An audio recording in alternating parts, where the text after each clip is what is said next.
Hey, it's me, MLB. Here is Chapter 9 of Gains, and this one is titled Move Day.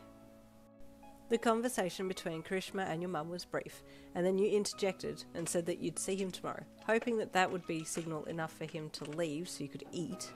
Thankfully, he got the hint, and that ended things quickly. He said a short goodbye and stepped back as your mum pulled off the curb and started driving. Famished and in comfortable company, you dove forwards as far as you could reach with the seatbelt on and your belly in the way, and ripped your bag open, grabbing for the first bento box you could find. "Oh, sweets! You didn't eat lunch today? What happened?" your mum asked as you popped the lid off the box and started shoveling food into your mouth.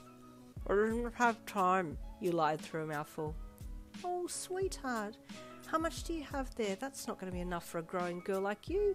Let's do a quick drive-through before dinner. That should tie you over," your mum said kindly, tutting as you pushed more food into your mouth. "Oh, you poor darling," she said softly as she patted your knee. It was silent for a second, and then she spoke again. "Well, that boyfriend of yours is very nice." You nearly inhaled your mouthful of food into your right lung.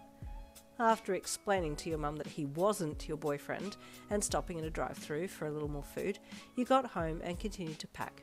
You still didn't want to move, but you didn't really have a solid reason to not move. Your classmates were being really nice to you after all. Before you knew it, it was move day, and your dad woke you up extra early so he could start moving boxes. He had hired the removal van himself and was going to move you there himself. You were sure it was because he wanted to make sure that you were actually going. "Come on, Yin, let's get moving," he said as he picked up a small box and walked out of your room and off down the hall. "Make sure you grab a big box," he called back over his shoulder to you.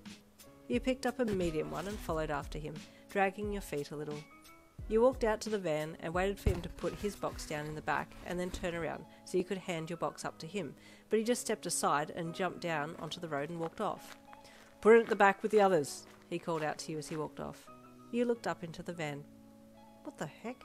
you thought as you put the box down on the edge of the van boot. That was about chest height, and then you tried to work out how you were going to get up onto the back to carry the box in. It was while you were trying to work it out that your dad came out with another small box. "Come on, hurry up. You haven't even put your box in yet," he chided, placing the small box down next to your one. "What, can't you get up?" "No," you said softly. "And this is why you need to lose weight," he sighed. "Anyone else your age would have sprung up into the back by now."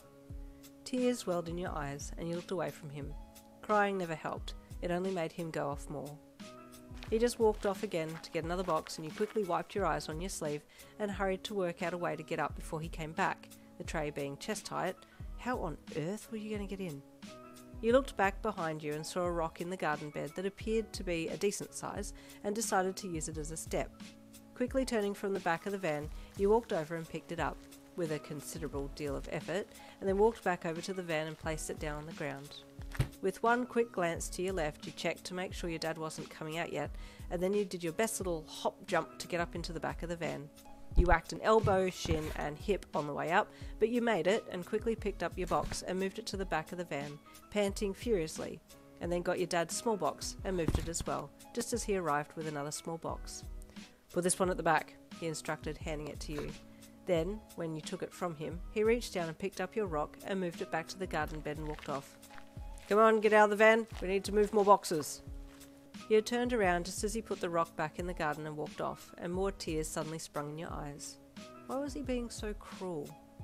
Bottom lip quivering and tears running down your cheeks, you got out of the van and walked to the house with your head down, heading inside to get another box.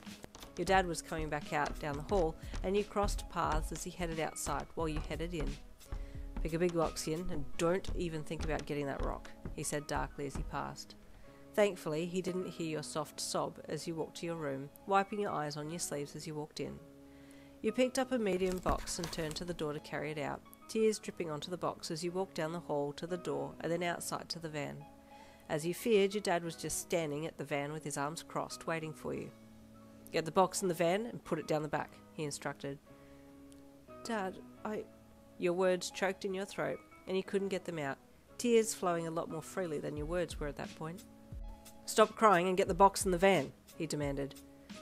"Dad, I can't get up into the van without the rock." "Well, I can," he snapped. "You're unaware of just how big you are and how lazy it's making you," he added, frustrated with you. If you don't lose the weight, you're going to end up dead at the age of 30. Would that make you happy? You suddenly blurted out. You even surprised yourself.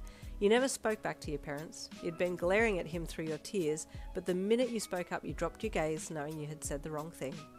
Feeling guilty and upset, and everything else under the sun, you dropped your box and ran back inside, moving as fast as you possibly could.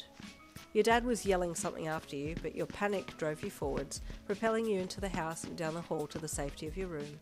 Then you closed your door quickly and looked around your room for somewhere to hide. But unfortunately, there was nowhere to hide. Your room was almost empty. Oh, well, there was the not so nice chapter. Hopefully, the next one might not be. It just depends on if she gets to UA by the next chapter, and then every happy thing will happen there, because we got Sunshine Redhead and Grumpy Blonde, but he's still kind of nice in a way, maybe. Anyway, I'll see you tomorrow for the next chapter, chapter 10. See you then.